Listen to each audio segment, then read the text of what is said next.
So guys, प्रश्नावली 1.5 का हम तीसरा क्वेश्चन देखते हैं। और तीसरा क्वेश्चन क्या कहता है, प्राकृत संख्याओं के समुच्चय को सार्वत्रिक मान लीजिए। प्राकृत संख्या यानी रियल तो नेचुरल नंबर, ठीक है। प्राकृत संख्या बोले तो नेचुरल नंबर, तो ये नेचुरल नंबर है। और जो नेचुरल नंबर होंगे 1, 2, 3, 4, 5, 6 ऐसे ऐसे बहुत सारे होंगे, ठीक है।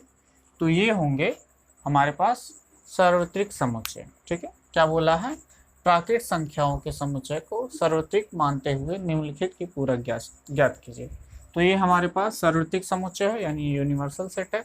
और ये हमारे पास क्वेश्चन, इनको हमको सॉल्व करना है इसको मान करके, ठीक है। तो पहला क्वेश्चन देखते हैं। पहला क्वेश्चन क्या कहता है, हमारे पास एक समुच्चय है जिसके अवयव यक्ष हैं। यक्ष एक प्राकृत सम संख्या होना चाहिए। यक्ष एक प्राकृत सम संख्या होना चाहिए। तो इसका सेट क्या बनेगा, इसका सेट यानी समुच्चय क्या बनेगा, सम संख्या क्या क्या होंगी, 2, 4, 6, 8 इसी तरह बहुत सारे होंगे, ठीक है।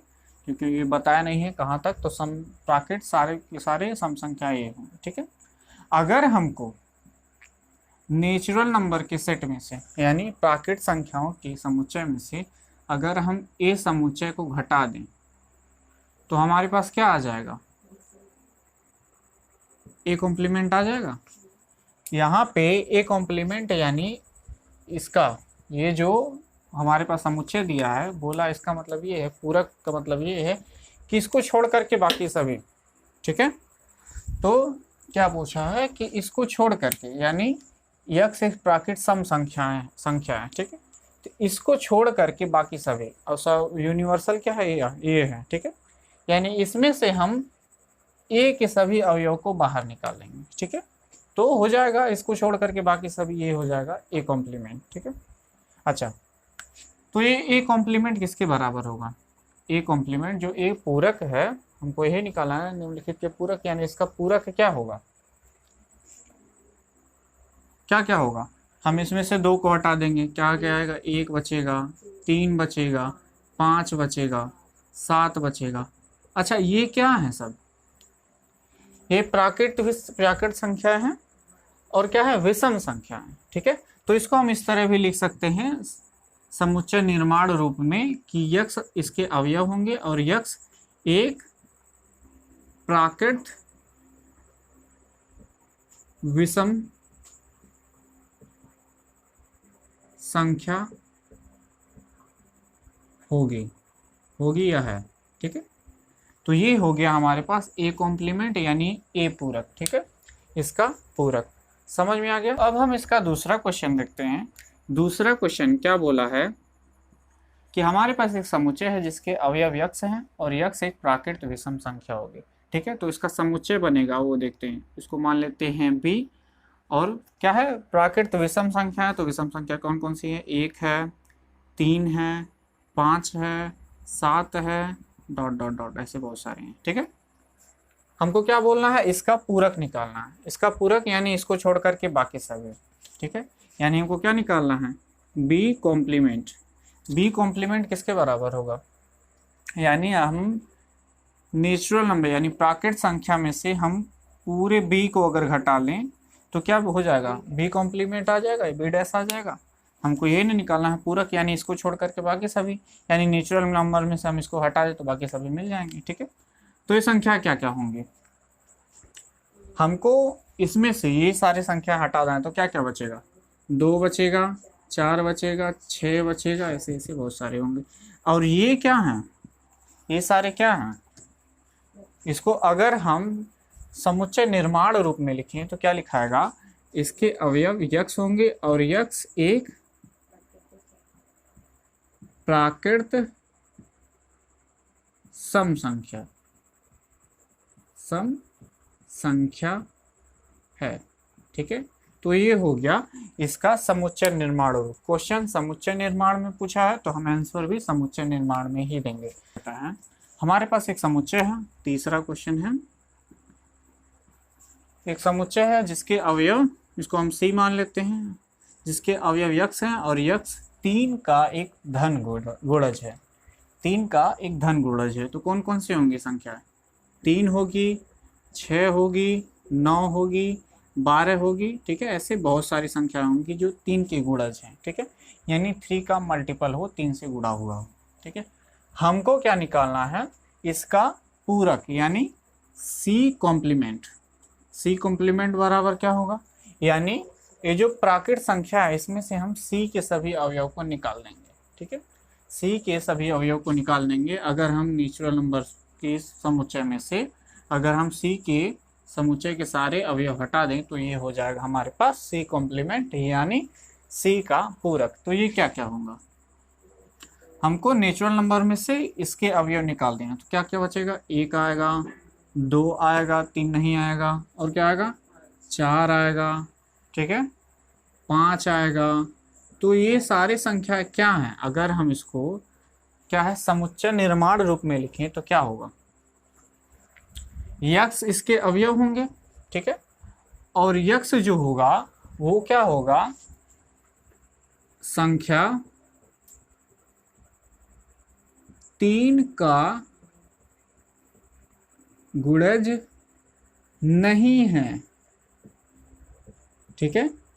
यानी इसमें आप देखेंगे कोई भी संख्या 3 का गुणज नहीं, क्योंकि सारे 3 के गुणज वाली संख्या निकल गई हैं, ठीक है। तो ये हो गया इसका पूरक, ठीक है, समझ में आ गया। अगला क्वेश्चन देखते हैं। तो हमारे पास जो चौथा क्वेश्चन है वो क्या कहता है कि ये हमारे पास एक समुच्चय है, इसको हम डी मान लेते हैं, ठीक है। हमारे पास एक समुच्चय जिसके अवयव यक्स हैं, यक्स एक अभाज्य संख्या है, ठीक है। अभाज्य संख्याएं कौन कौन सी हैं,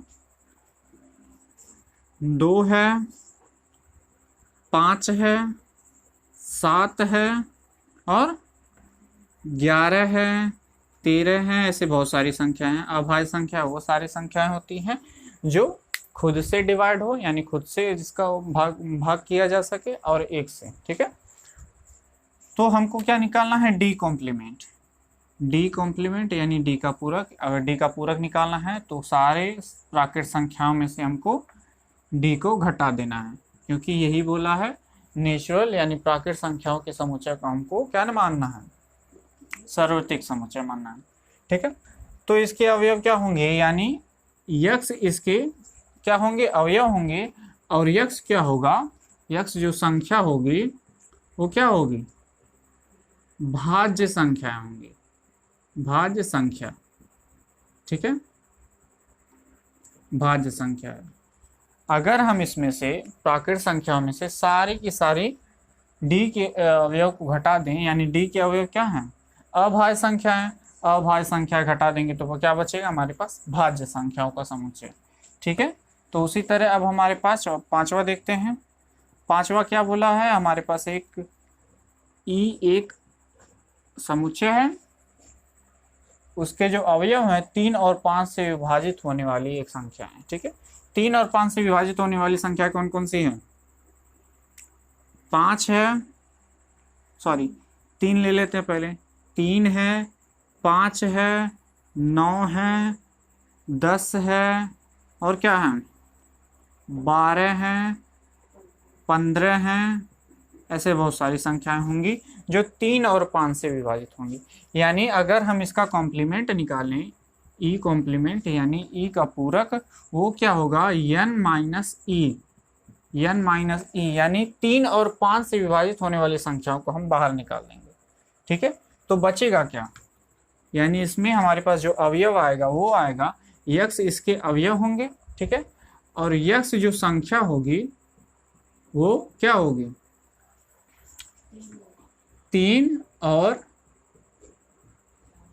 5 से विभाजित नहीं होने वाली संख्या, ठीक है। यानी यक्स इसके सारे अवयव होंगे जो 3 और 5 से विभाजित नहीं होंगे, और वो क्या क्या होंगे, 1 होगा, 2 होगा, और 4 होगा, 6 होगा। ऐसे बहुत सारी संख्या होंगी, ठीक है। हाँ 6 नहीं होगा, 7 होगा, ठीक है। तो ये सारी संख्याएं होंगी जो 3 और 5 से विभाजित नहीं होंगी, ठीक है। तो ऐसे बहुत सारी संख्याएं होंगी और ये जो अवयव होगा 3 होगा, 5, यहाँ 6 भी होगा तो उसको इंक्लूड कर दीजिएगा। हमने डॉट डॉट लगा दिया, इसका मतलब ये हो गया। ठीक है, तो ये हो गया ई डैश यानी ई का पूरक। अगला क्वेश्चन देखते हैं। हमारे पास जो अगला क्वेश्चन है उससे पहले नोट कर लीजिए, मिटा दें इसको। तो अब हमारे पास इसका जो अगला क्वेश्चन है वो क्या कहता है। हमारे पास जो अगला क्वेश्चन है वो छठवां है, उसको देखते हैं। छठवां कहता है कि हमारे पास एक समुच्चय है और इसका जो अवयव है यक्स है और यक्स एक पूर्ण वर्ग संख्या है। ठीक है, पूर्ण वर्ग संख्या यानी हम उसको मान लेते हैं यफ हमारे पास एक समुच्चय है। इसके अवयव क्या क्या होंगे, 4 होगा, 9 होगा, 16 होगा, 25 होगा, 36 होगा, ऐसे बहुत सारी संख्याएं होंगी जो पूर्ण वर्ग संख्या है। ठीक है, अगर हमको इसका कॉम्प्लीमेंट निकालना है यानी f कॉम्प्लीमेंट, तो ये क्या होगा, हमको f के सारे अवयव को हटा देना है। किसमें से, प्राकृत संख्या में से। ठीक है, प्राकृत संख्या सर्वाधिक है। ठीक है, तो हमको क्या करना है, n माइनस f कर देना है, यानी n में से सारे के सारे अवयव f को हम हटा देंगे। ठीक है, तो ये क्या बचेंगे, 1 बचेगा, 2 बचेगा, 3 बचेगा, 5 बचेगा, 6 बचेगा, ऐसी बहुत सारी संख्याएं होंगी। यानी ये जो संख्याएं हैं वो क्या है, इसको अगर हम सेट निर्माण यानी समुच्चय निर्माण रूप में लिखें तो यक्स इसके अवयव होंगे और यक्स एक पूर्ण वर्ग संख्या नहीं है। ठीक है, क्योंकि पूर्ण वर्ग संख्याएं सारी की सारी बाहर निकल गई हैं और ये हो गया एफ डैश यानी एफ का पूरक। अगला क्वेश्चन देखते हैं।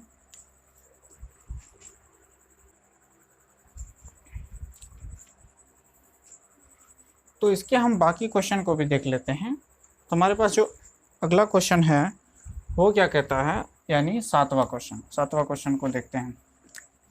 7वां क्वेश्चन में बोला है हमारे पास एक समुच्चय है, इसको हम h मान लेते हैं।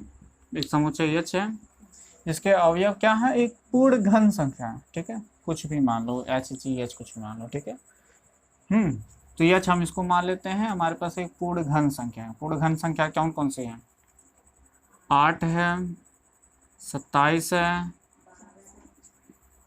125 है, ये सारी संख्या क्या क्या है, पूर्ण घन संख्या है। ठीक है, 64 भी होगा वगैरह वगैरह इसमें आ जाएगा। ठीक है, चलो 64 भी लिख देते हैं। ठीक है, 64 है, 125 है, ऐसी बहुत सारी संख्या होंगी जो क्या है, पूर्ण घन संख्या है। ठीक है, ये सारी संख्या पूर्ण घन संख्या होंगी। तो इसका h कॉम्प्लीमेंट क्या होगा, यानी h का पूरक क्या होगा, n माइनस f, यानी n में से हमको n माइनस h। ये क्या होगा कि यानी प्राकृत संख्याओं के समुच्चय में से हम h के सभी अवयव को घटा देंगे तो क्या बचेगा, हमारे पास एक समुच्चय आएगा जिसके अवयव यक्स होंगे। ठीक है, और यक्स क्या होगा, एक पूर्ण घन संख्या नहीं है। ठीक है, उसमें क्या होगा, एक पूर्ण घन संख्या नहीं है, क्योंकि हमने सारे के सारे इन सभी को निकाल दिया। तो बाकी क्या बचेंगे, तो इसमें क्या क्या बचेंगे, 1 बचेगा, 2 बचेगा, 3 बचेगा, 4 बचेगा, 5 बचेगा, 6 बचेगा, 7 बचेगा, ऐसे बहुत सारी संख्या। ये सारे क्या हैं, ये सारी की सारी संख्या पूर्ण घन संख्या नहीं है। अगला क्वेश्चन देखते हैं। तो अब हमारे पास इसका जो 8वां क्वेश्चन है उसको देखते हैं। 8वां क्वेश्चन, ठीक है, इसमें क्या बोला है, हमारे पास एक समुच्चय होगा और उसके अवयव जो होंगे वो कुछ इस तरह होंगे। x + 5 बराबर कितना होना चाहिए, 8 होना चाहिए। x + 5 बराबर 8। तो यहाँ पे हम सबसे पहले x की वैल्यू निकालेंगे, x का मान क्या होगा। तो यहाँ पे x + 5 बराबर क्या है, 8 है। ठीक है, तो x बराबर क्या होगा, 8 - 5 यानी x बराबर क्या होगा 3 होगा, ठीक है। तो इसका समुच्चय क्या आएगा, इसको हम i मान लेते हैं, i हमारे पास एक समुच्चय है, उसके अवयव क्या क्या होंगे, x बराबर 3 है तो बस एक ही होगा ना, बस वही 3 ही ना होगा, ठीक है, क्योंकि x बराबर 5 आ रहा है, ठीक है। तो i डैश क्या होगा, यानी i कॉम्प्लीमेंट क्या होगा, n माइनस आई, यानी हम इसमें 3 को हटा देंगे, ठीक है, यानी इसके जो अवयव आएंगे x, इसके अवयव होंगे x क्या होगा, नॉट इक्वल टू 3, 3 के बराबर नहीं होगा, बाकी सभी अवयव होंगे, और कौन कौन से होंगे, 1 होगा, 2 होगा, 4 होगा, 5 होगा, 6 होगा, ये ऐसी बहुत सारी संख्या होंगी, ठीक है। यानी हम सिर्फ को x को बस x बराबर 3, यानी 3 को बस हम बाहर निकाल लेंगे, ठीक है। तो अब हम इसका 9वां क्वेश्चन देखते हैं, हमने 8 तक क्वेश्चन कर लिया है, अब हम इसके 9वें क्वेश्चन को देखते हैं। 9वें क्वेश्चन में क्या बोला है, हमारे पास एक समुच्चय है जिसके अवयव क्या है, यक्स हैं, और यक्स जो होना चाहिए कुछ इस तरह है, 2x + 5 बराबर 9, ठीक है। तो यहाँ से हम पहले x की वैल्यू निकालेंगे, उसके बाद हम आगे देखते हैं, ठीक है। तो पहले हम इसमें x की वैल्यू निकालते हैं, हम 9वां वाला सॉल्व कर रहे हैं। तो ये यहाँ पे क्या है, 2x + 5 बराबर है 8, ठीक है, सॉरी 9, 2x + 5 बराबर 9 है, ठीक है। तो यहाँ पे 2x बराबर, ये 5 इधर जाएगा, इधर माइनस हो जाएगा, तो कितना हो जाएगा, 4 हो जाएगा, ठीक है, 5 इसमें से कट जाएगा तो ये 4 हो जाएगा, और x बराबर हो जाएगा इधर 4/2 बराबर 2, ठीक है। यानी x की वैल्यू कितनी आ गई, 2, ठीक है। x की वैल्यू अगर 2 आ गई तो यहाँ पे इसका जो सेट बनेगा, मान लेते हैं सेट A है, ठीक है, तो ये क्या बनेगा, एक ही अवयव होगा, केवल 2 होगा, ठीक है। अगर केवल 2 होगा तो इसका कॉम्प्लीमेंट क्या होगा, यानी इसका पूरक क्या होगा, n माइनस ए, यानी ये जो प्राकृत संख्याओं के समुच्चय है, इसमें से हम केवल a को घटा देंगे, यानी 2 को हम हटा देंगे, ठीक है। तो जो समुच्चय बनेगा वो क्या बनेगा, 1 बनेगा, 3 बनेगा, 4 बनेगा, 5 बनेगा, 6 बनेगा, इसे डॉट डॉट। यानी इसमें क्या होगा, जो a कॉम्प्लीमेंट होगा, यानी a पूरक होगा, वो क्या होगा, इसके अवयव यक्स होंगे, ठीक है। और यक्स जो होना चाहिए वो x is not equal to 2, ठीक है, इसमें यक्स 2 के बराबर नहीं होगा, ठीक है। बाकी सभी क्या होंगे, सारे के सारे क्या होंगे, प्राकृत संख्याएं आ जाएंगी, ठीक है। जो 10वां क्वेश्चन है वो क्या कहता है, हमारे पास एक समुच्चय है, ठीक है, जिसके अवयव यक्स हैं, और यक्स जो है, ठीक है, वो 7 से बड़ा है या फिर 7 के बराबर है, ठीक है। यक्स जो है वो 7 से बड़ा है या फिर 7 के बराबर है, तो इसको हम समुच्चय B मान लेते हैं। तो इसके अवयव क्या क्या होंगे, 7 हो सकता है, ठीक है, 7 से बड़ा 8, 9, 10, 11, 12, ऐसे बहुत सारे होंगे, ठीक है, इन्फिनिटी तक, ठीक है। तो ये होगा हमारे पास B समुच्चय, ठीक है। अब हमको क्या करना है, B कॉम्प्लीमेंट निकालना है, यानी हमको क्या करना है, n में से ये जो प्राकृत संख्याओं का समुच्चय है उसमें से हमको B को हटा देना है। तो बाकी क्या क्या बचेगा, अगर हम इसको हटा देंगे, इसमें से क्या बचेगा, 1 बचेगा, 2 बचेगा, 3 बचेगा, 4, 5 और 6, 7 नहीं आएगा क्योंकि 7 भी इसमें आ जाएगा, ठीक है। तो यहाँ पे अगर हम देखें तो ये जो B कॉम्प्लीमेंट होगा वो क्या होगा, इसके अवयव कुछ यक्स हैं, ठीक है, और यक्स जो हैं, ठीक है, यक्स जो हैं वो लेस देन क्या है, 7 है, यानी 7 से छोटे हैं, 7 से छोटे हैं 1 2 3 4 5 6, ठीक है, 7 नहीं आएगा, ठीक है। तो ये था 10वें का। अब देखो, अब हमारे पास जो 11वां क्वेश्चन है उसको देखते हैं। तो हमारे पास 11वां क्वेश्चन क्या कहता है कि हमारे पास एक समुच्चय है, ठीक है, जिसके अवयव यक्स हैं, और यक्स जो है वो बिलोंग करते हैं प्राकृत संख्याओं से, यानी यक्स जो है वो प्राकृत संख्याएं होंगी। और एक और कंडीशन है, उसमें क्या बोला है, 2x + 1 बड़ा होना चाहिए 10 से, ठीक है, 2x + 1 बड़ा होना चाहिए 10 से। तो इसको हम देखते हैं, सबसे पहले हम यहाँ से x की वैल्यू को कुछ निकालते हैं कि लगभग क्या होगा। तो ये होगा 2x + 1 इज ग्रेटर देन 10, ठीक है, यानी 10 से बड़ा होगा, ठीक है। इसको देखते हैं, यहाँ पे 2x को हम यहीं रहने देंगे और +1 को इधर लेकर आएंगे, तो 10 - 1 हो जाएगा, और 2x इज ग्रेटर देन, ये 9 हो जाएगा, 10 में से 1 गया 9, ठीक है। यहाँ से x यहाँ से x क्या होगा, x इज ग्रेटर देन 9/2, ठीक है, 9/2। और ये क्या हो जाएगा, इसकी वैल्यू जो हो जाएगी, यानी x इज ग्रेटर देन 4.5, ठीक है, 4.5 से क्या होगा, बड़ा होगा, x होगा, ठीक है। तो इसका समुच्चय क्या हो, उसको मान लेते हैं समुच्चय c है, ठीक है। इसके अवयव क्या क्या होंगे, x जो होना चाहिए वो 4.5 से बड़े होना चाहिए, 4.5 से बड़े भी होना चाहिए, और क्या होना चाहिए, प्राकृत संख्या होना चाहिए। तो प्राकृत संख्या 4.5 से बड़ी कौन कौन सी हैं, 5 ले सकते हैं, 6 ले सकते हैं, 7 ले सकते हैं, 8 ले सकते हैं, ऐसे यानी सारी की सारी संख्याएं के 4.5 से बड़े होंगे, ठीक है। अच्छा, अब हमको इसका कॉम्प्लीमेंट निकालना है, यानी इसका पूरक निकालना है। पूरक निकालना है यानी हम इसको प्राकृत संख्या में से पूरे समुच्चय को अगर हम घटा दें तो ये क्या बचेगा हमारे पास, क्या क्या आएगा इसमें से, 1 आएगा, 2 आएगा, 3 आएगा, 4 आएगा, बस 4 आएगा, ठीक है, 4 तक, ठीक है। तो ये होगा ए कॉम्प्लीमेंट, सी कॉम्प्लीमेंट। तो इसको हम एक तरीके से और लिख सकते हैं, क्या लिखेंगे, इसके यक्स अवयव होंगे, ठीक है, यक्स क्या है, अवयव हैं, और यक्स बिलोंग करते हैं प्राकृत संख्या से। एक और कंडीशन है, वो क्या होगा, यक्स जो है, ठीक है, यक्स जो है वो लेस देन है 5 से, x इज लेस देन, यानी x जो है 5 से छोटा होगा, ठीक है। तो यही हो, x जो है 5 से छोटा होगा, ठीक है। तो ये था क्वेश्चन नंबर 3 का सॉल्यूशन।